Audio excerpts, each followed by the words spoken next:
বাচ্চাদের জন্য টিফিনে যদি তোমরা এই মিনি মোগলাই পরোটা একবার বানিয়ে দাও তো বারবার খেতে চাইবে। তার জন্য আমি প্রথমে ময়দাটাকে লবণ, চিনি আর তেল দিয়ে ময়াম দিয়ে মেখে রেখেছিলাম। তারপরে দুটো ডিম ভেঙে নিলাম একটা বাটিতে, দিয়ে দিলাম ডিমের পরিমাণ মতো পেঁয়াজ আর দুটো কাঁচা লঙ্কা, দিয়েছিলাম পরিমাণ মতো লবণ। তারপরে একটা বেলনাতে ময়দার একটু বড় সাইজের লেচি নিয়ে ভালোভাবে গোল করে একটু তেল দিয়ে দেখো খুব বড় করে পাতলাভাবে বেলে নিয়েছি। তার ওপরে থেকে দিয়ে দিলাম 2 টেবিল চামচের একটু বেশি ওই ডিমের গোলা। তারপরে চারিদিক থেকে এটাকে মুড়ে দিলাম।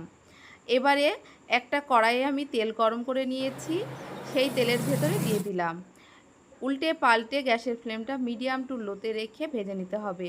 হাই ফ্লেমে ভাজলে কিন্তু ওপর থেকে পুড়ে যাবে, কিন্তু ভেতর থেকে ডিমটা খুব ভালোভাবে রান্না হবে না, বলে মিডিয়াম টু লোতে রেখে ভেজে নিতে হবে। তারপরে মোগলাইয়ের মতো কেটে নিলাম। উফ, খেতে কিন্তু